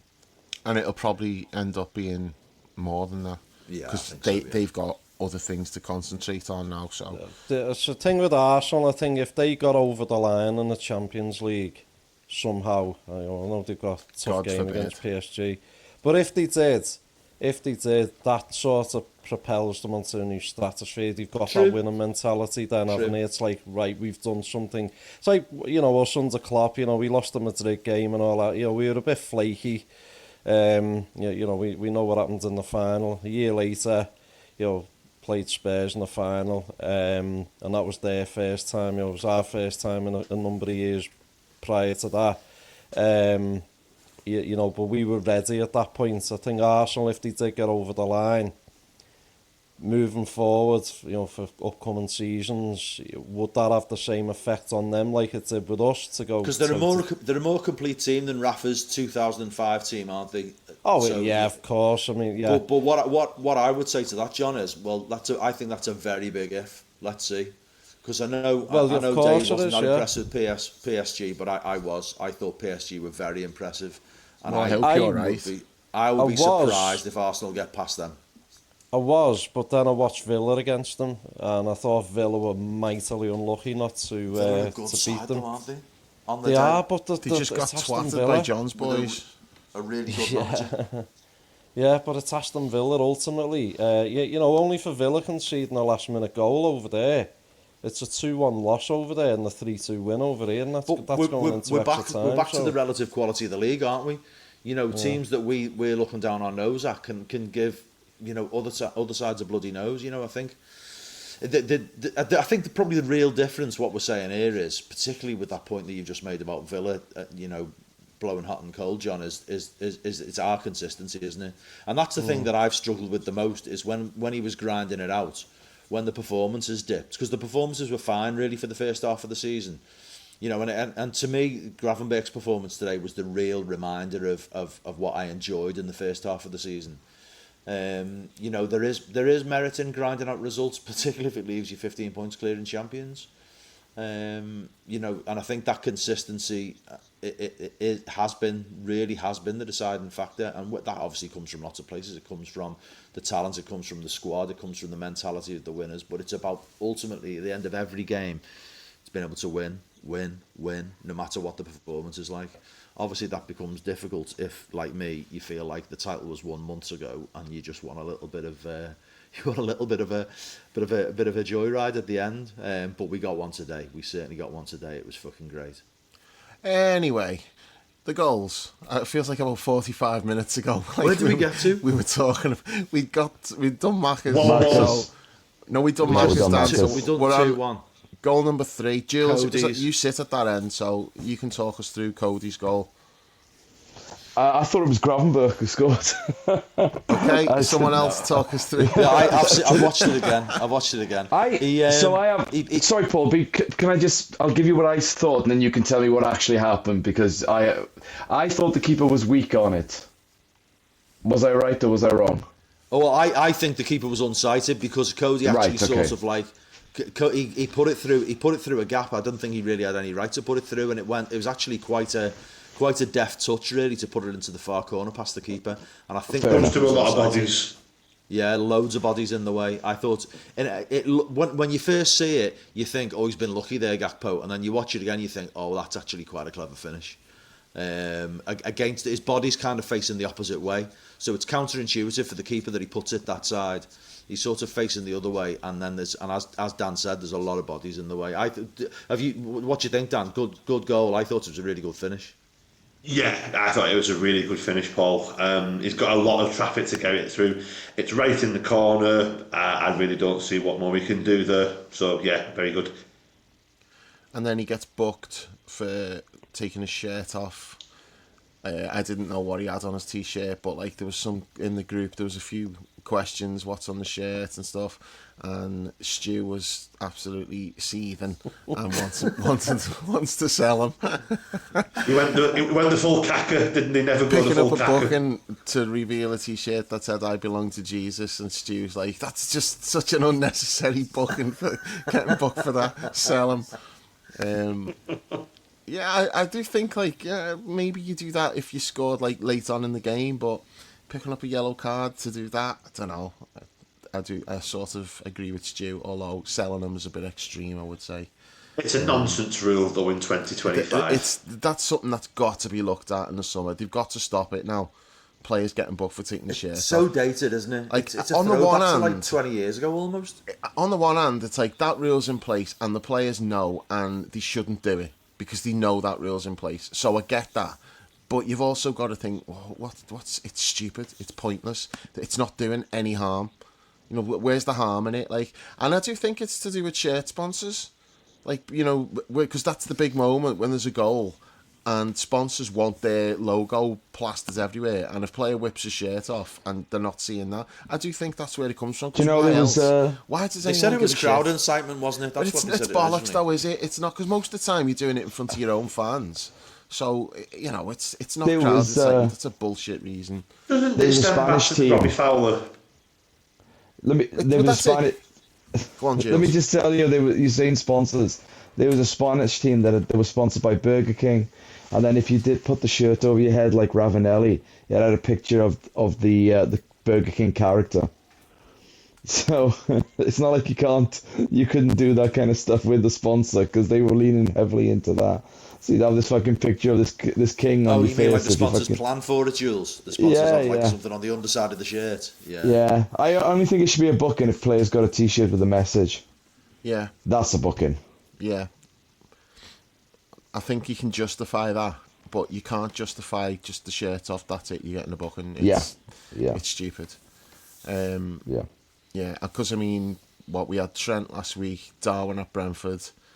Darwin nearly ends up getting a red card because he fouled someone just after that, and it's a stupid rule, and that's something that needs changing in the summer, I think. But I don't know, there's not really any publicity about getting it changed, so I don't know, people need to complain about it because it is fucking stupid. So 3-1, fourth goal was Mo, wasn't it? Yeah, it was Mo. Yeah, or it was Soboslai, according to George. It was a good run from Dom and he timed the pass well. Me and John, like when Soboslai picked the ball up, we're both going like carry it, because you're just thinking he's going to pass it. It's like, no, just keep running into that space, and he did, and then at the right moment, he released it. Mo had like probably 4 or 5 of those where he's tried to cut in and get a shot away, and it's either been blocked or he's put it over the bar or whatever. But that just opens up, and you're like, oh, this is a goal. You just knew it was going in. But the celebration, he does his celebration, and then he's about to go back. Oh, it's brilliant. Was it the club with the Google Pixel, or was it just a fan? It was. I thought it was a fan when I saw it at the time, and then when I watched it back, it's a girl with one of the social media teams. She's got like a lanyard around her neck. Oh yeah, we've seen that before. Like Virgil was an away game at Brentford, I think it was. Virgil at Brentford after Darwin's goal. Virgil got the phone off like the girl, like it's the Google Pixel thing, isn't it? And then they'll put it on the website, and it's a promo for Google Pixel. I thought he was doing a Drew McIntyre from WrestleMania last weekend. Good, Danny loves that. The rest of us are like, everyone's nonplussed, but that's made Dan's night there easily. I know who Drew McIntyre is, if that helps, but during his match, he got a phone off his brother from the front row and took a selfie of himself after he put Damien Priest on the floor. What happens in Harley Races Day? No. That's all I'm saying. Tell us about that, Paul. Big daddies as far as I go in wrestling. With me nan. Used to watch that when I was about 8 with me nan. World of sport. Yeah, not a wrestling thing, but like I don't see how getting your pixel out and taking a picture of yourself is any different to having something a message on your shirt. To be honest, is that not a yellow card? I did think he might get a yellow card because just for delaying the restart. Yeah. So the celebration had finished, and then he went back for it, and I'm like, oh, that might be a yellow card. But I just think at that point Tottenham had given up, and the referee's like, yeah, you know what, just do what you want, lads. I don't care. I also enjoy Tottenham's. Just reminded myself. I also enjoy Tottenham stamping on the trophy balloons when they were coming across them on the pitch as well and getting booed. Yeah, all the red balloons. It was like 99 red balloons, wasn't it? It was all. And the ref insisted. The ref stopped the game for it, didn't he? Yeah, but there was about 6 of them in the penalty area. I think that was fair enough. But like, John, you seen the ref do something with the balloon, didn't you? It freaked you out. It did freak me out. Yeah, I was like, how fucking sharp are his fingernails? Fucking hell! It was like he just touched it, and the balloon burst. Like, what the fuck? I just don't know what he did to burst. It was like, it's just a really creepy moment. Fucking vampire or something. Yeah, vampire fingers or something. But I've just remembered the little part of the game. Macher's little through ball to Cozy was fucking exquisite as well. That little... oh yeah, when he shifted his feet and then... Shifted his feet, played Cozy, and Cozy squared it, didn't he? Yeah, he should have had Cozy should have just placed that there in the corner, I think, but... Was it Mo on the back post? I think that would have been a great goal, like, but but that's just some Macher's performance. So everything he did on and off the ball was just fucking like the tackles, ridiculous quality. Yeah, it's just brilliant. You know, if Trent does go, I mean, whether we come on to that shortly. I was just going to get to that, like once we've done the goals. But Macher has got that sort of captain vibe about him, as or vice captain at the moment. I'd go Mo over him, but yeah, I do agree. I think Macher has got that air about him. He's a big game player, and he's a big character. In not in a kind of a vocal way, but in terms of just the way he plays the game. Yeah, it's like everything by example kind of thing. You know, the way he puts himself around the pitch, and his quality on the ball as well is as impressive as what he does off the ball. Just a complete proper midfielder, isn't he, in every sense of the word? Yeah, he can do everything. He's a bit underrated, like massively nationally, underrated. I think our fans get it, but I don't hear many pundits like rave about him in the way that I think he deserves. Everyone thinks he's a good player, but nobody talks about him as being like one of the best. But that's partly because, like I was saying this to John before, it's like, if you just put McAllister further forward and said, right, your job's to score and create, he could do that. But because he can do everything, he sacrifices a fair bit of that, and he just does like what the job that's similar to Wijnaldum in some respects, where he just does what's needed for the team. And because of that, he's sacrificing his individual flair a little bit, but like you still see it time to time when it's needed. But he's just an all-rounder. He just does everything. Just a brilliant footballer, really clever, great professional. And I think he probably is vocal, like behind the scenes. I could imagine him being like one of the leaders in there. But he's just not like someone who's shouting, but he's someone who you just know he'd be having like a little quiet word here and there with people, because he just knows the game. He comes from a football family, doesn't he? His dad played, his uncle played, his brothers all play, so he's just really intelligent and just knows the score. But absolutely brilliant today. Goal number 5. The own Orgy, goal. I think it was. Yeah. Yeah, it was an own goal. I can't even fucking remember it. Cross comes in. Mo's at the Actually, back it's post. Mo. I thought Mo scored that. Yeah, No. No, it's not a goal. Mo was trying to get on the end of it. Trent did really well to sort of knock it in Mo's direction, to knock it round the defender, and the other centre half coming through just Okay, so Mo wasn't on a hat trick. That's so I was No, Me he and wasn't. Darwin No. can't count. He wasn't on a hat trick after all. I thought Mo got a toe on that. No, I wasn't it, mate? Dave, I Yeah. thought he did. Yeah. It's the angle that where we sit, it looked like he got there. Right, okay. I think he did have half a sniff of claiming it, but then he was laughing afterwards because he knew it was like he was nowhere near. He Was it Jed Spence then, was it, who scored it? Udogi. Not sure. Udogi, It was, yeah. Yes. It was Udogi, yeah. Who put the cross in on that? Trent left footed. Trent. Oh, that's Trent right, just Trent. knocked Yeah. it- knocked it Okay, round. so Trent, I want to talk about Trent, and specifically, like with the little individual like songs and that everyone got afterwards. So Trent gets his, and Robbo like pushes him towards the cop. Trent's walking towards the cop. He's not being particularly sheepish, but Robbo's like whipping the crowd up and pushing Trent forwards, like to have his moment. And he's pointing at him. Robbo's like pointing at Trent, and it's like, okay, what does this mean? What Trent's reaction? You can read into it whatever you want. Like either way, you know, if you think, oh, that's someone who's going, or that's someone who's staying. It's not conclusive either way. There's enough there for both sides to say, oh, look at that. So I just, he didn't like. He wasn't like looking awkward or sheepish or anything like that. He was really going for it. But that could just be he was grateful because he maybe wasn't sure what kinds of like ovation he'd get. Especially after the boos at Leicester last week, Dave. Yeah, I don't think that was like a massive thing, but there was some people booing, you know, and there was fights in the away end and that over it and stuff. But his name also got chanted last week. That came across like loud and clear.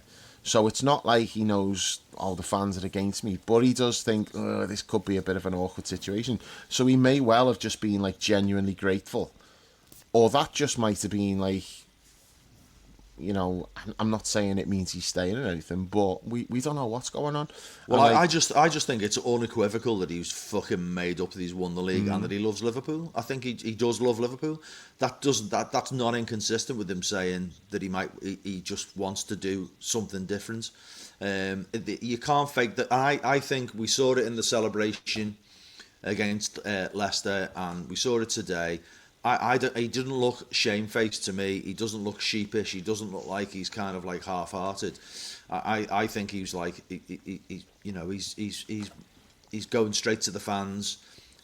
He's not sort of hanging his head. And I think if he's going to go out with his head held high, and he'll probably say what I think is true, that he loves Liverpool, but he wants to try something new, or he's going to stay. I mean, I've fluctuated backwards and forwards recently, and it's very, very hard to tell, but I certainly, what I'm clear about now is that that he's not going out with his tail between his legs. He's not going out with his shamefaced or his head with his head hanging down. He's absolutely delighted to have won the league, and if he does go, he goes making clear to everybody that he loves the club. I don't think that's in doubt at all. He might be making a decision that a lot of people don't like. Maybe some don't respect.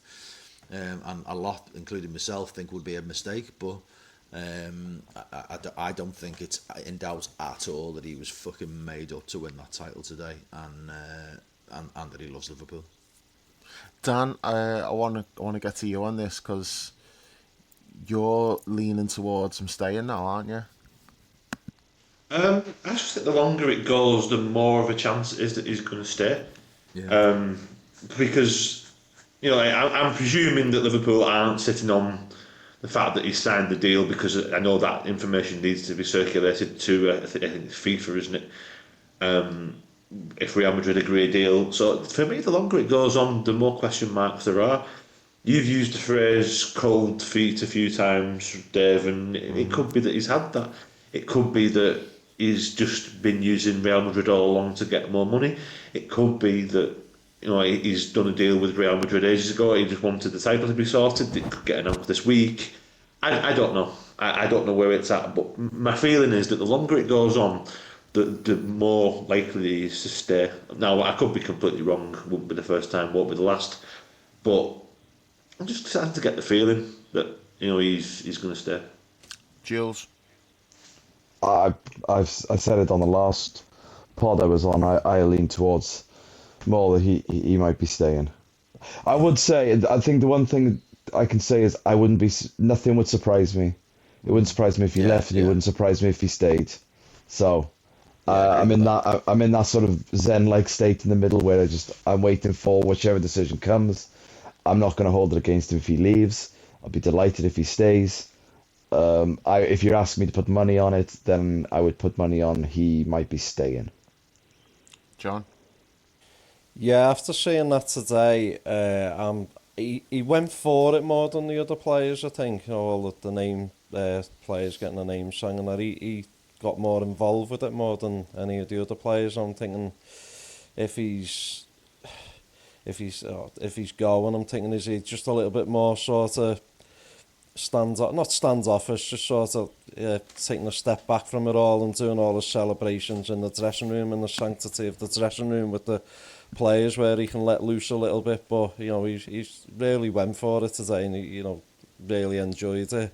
So I agree with Dan. The longer it goes on, the more I'm leaning towards that. He'll be weighing up all the options. Look what happened with Gerrard twice. I know it's a different type of situation and different era, etc. But it was a last minute thing with Gerrard.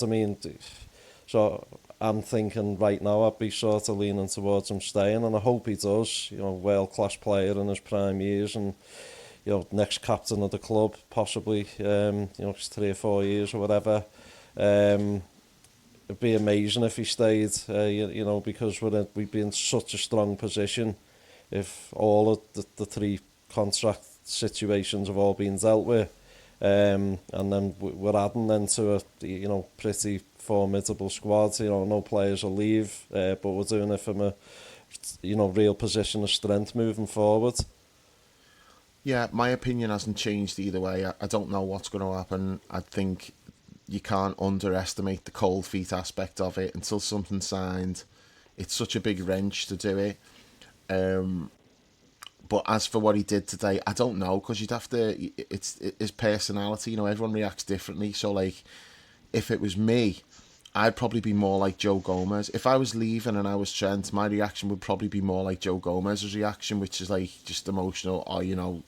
I really appreciate that. That's like, thanks type of thing. Whereas he was like whipping everyone up and that, which just felt a bit, But that could just be his personality, so I don't know.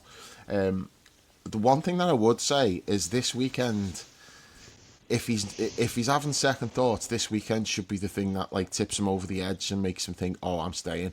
Not just because of what's happened today, but also you compare that with the fucking shenanigans with Real Madrid this weekend. And the way they've acted all week, absolutely fucking disgraceful, like the shit that's gone on over there with them and referees and everything. I'm not going to go into it now. If you don't know what it is, just Google it. It's fucking shocking the way they've been carrying on. And then in the Copa del Rey, the way that ended, with like 3 of them getting red cards for acting like spoiled fucking wankers. Just the whole sense of entitlement from everyone at Real Madrid. It's like, you really want to give up this to go there and be part of that fucking circus?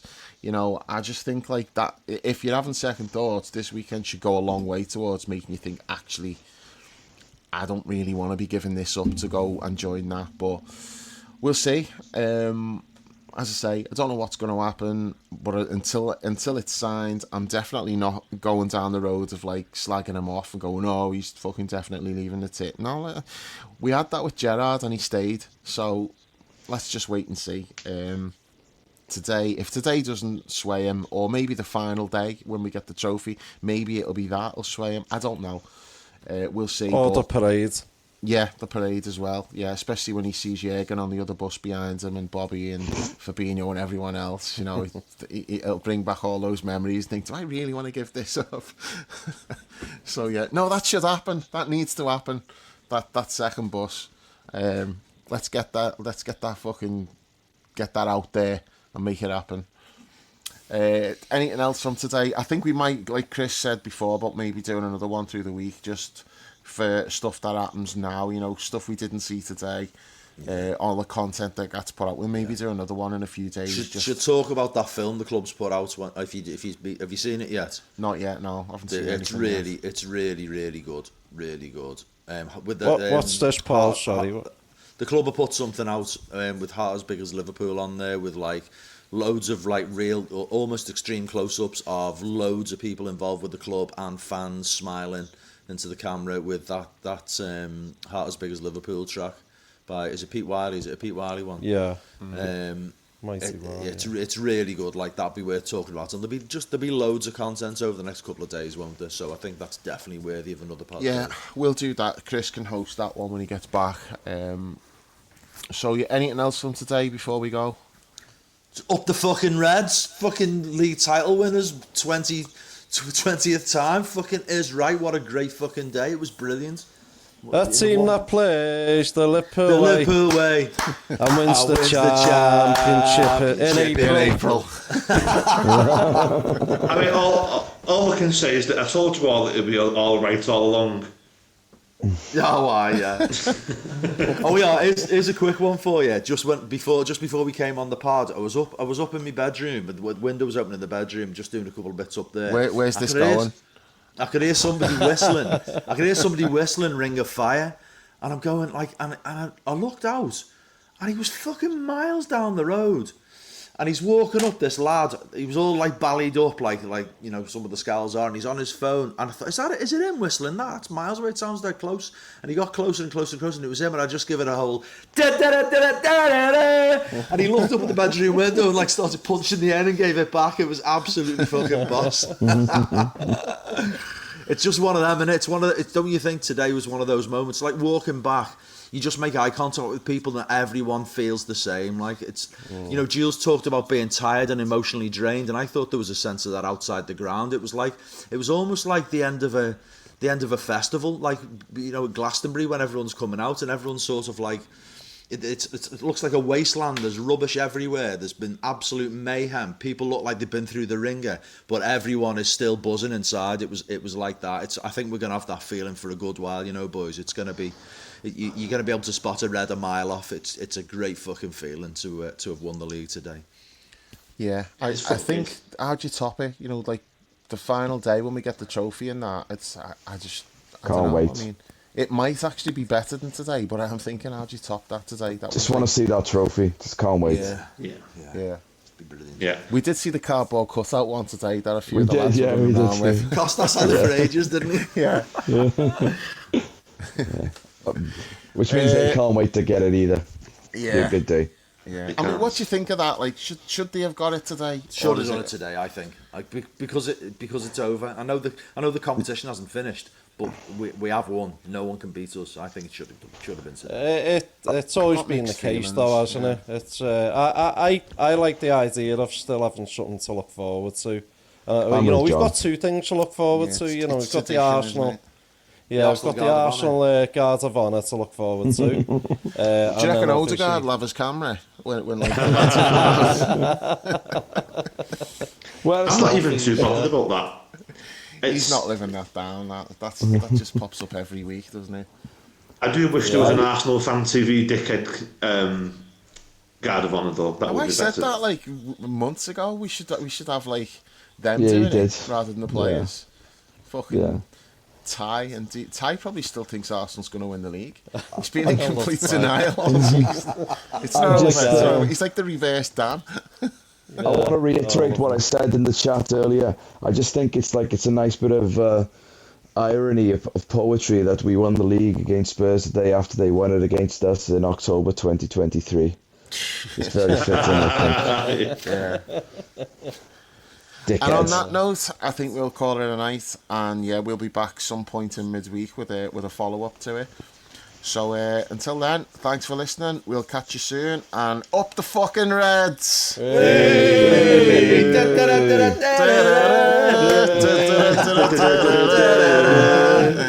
It's right.